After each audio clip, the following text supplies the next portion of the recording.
श्री कृष्ण जन्म कथा। इस कथा को सुनने मात्र से सभी पापों से मुक्त हो जाएंगे। एक बार अवश्य सुने। भगवान श्री कृष्ण विष्णु के अवतार हैं। माना जाता है कि जब धरती दुष्टों के बढ़ते अत्याचारों से परेशान हो गई तो भगवान विष्णु के पास पहुंची। भगवान विष्णु ने धरती को आश्वासन दिया कि वे पृथ्वी पर स्वयं अवतरित होंगे और उनके कष्टों का निवारण करेंगे। जन्माष्टमी कब और क्यों मनाई जाती है? भाद्रपद कृष्ण अष्टमी को श्री कृष्ण जन्माष्टमी कहते हैं, क्योंकि यह दिन भगवान श्री कृष्ण का जन्म दिवस माना जाता है। भाद्रपद कृष्ण अष्टमी तिथि की घनघोर अंधेरी आधी रात को रोहिणी नक्षत्र में मथुरा के कारागार में वासुदेव की पत्नी देवकी के गर्भ से भगवान श्री कृष्ण ने जन्म लिया था। यह तिथि उसी शुभ घड़ी की याद दिलाती है और सारे देश में बड़ी धूमधाम से मनाई जाती है। द्वापर युग में भोजवंशी राजा उग्रसेन मथुरा में राज्य करता था। उसके अताताई पुत्र कंस ने उसे गद्दी से उतार दिया और स्वयं मथुरा का राजा बन बैठा। कंस की एक बहन देवकी थी, जिसका विवाह वासुदेव नामक यदुवंशी सरदार से हुआ था। एक समय कंस अपनी बहन देवकी को उसकी ससुराल पहुंचाने जा रहा था।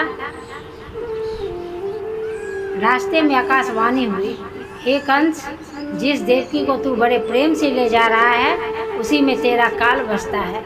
इसी के गर्भ से उत्पन्न 8वां बालक तेरा वध करेगा। यह सुनकर कंस वासुदेव को मारने के लिए उद्यत हुआ। तब देवकी ने उससे विनयपूर्वक कहा, मेरे गर्भ से जो संतान होगी उसे मैं तुम्हारे सामने ला दूंगी। बहनोई को मारने से क्या लाभ है? कंस ने देवकी की बात मान ली और मथुरा वापस चला आया। उसने वासुदेव और देवकी को कारागृह में डाल दिया। वासुदेव देवकी के एक एक करके 7 बच्चे हुए और 7वां का जन्म लेते ही कंस ने मार डाला। अब 8वां बच्चा होने वाला था। कारागार में उन पर कड़े पहरे बैठा दिए गए। उसी समय नंद की पत्नी यशोदा को भी बच्चा होने वाला था। उन्होंने वासुदेव देवकी के दुखी जीवन को देख 8वें बच्चे की रक्षा का उपाय रचा। जिस समय वासुदेव देवकी को पुत्र पैदा हुआ उसी समय संयोग से यशोदा के गर्भ से एक कन्या का जन्म हुआ, जो और कुछ नहीं सिर्फ माया थी।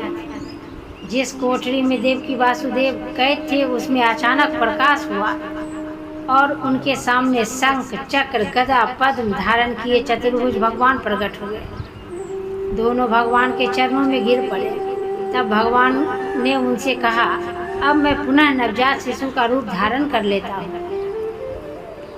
तब मुझे इसी समय अपने मित्र नंद जी के घर वृंदावन में भेज आओ और उनके यहाँ जो कन्या जन्मी है उसे लेकर कंस के हवाले कर दो। इस समय वातावरण अनुकूल नहीं है, फिर भी तुम चिंता ना करो। जागते हुए पहरेदार सो जाएंगे, कारागृह के फाटक अपने आप खुल जाएंगे और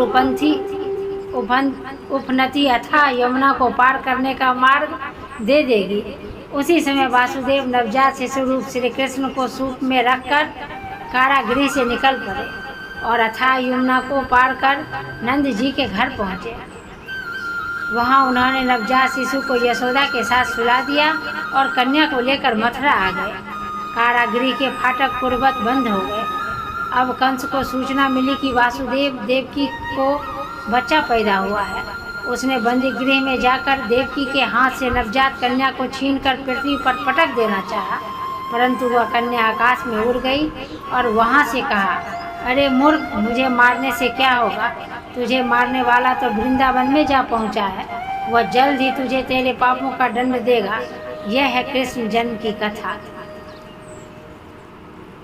अगर ये कहानी आपको अच्छी लगी हो तो चैनल को सब्सक्राइब और वीडियो को लाइक जरूर करें और कमेंट में जय श्री कृष्ण लिखना ना भूलें।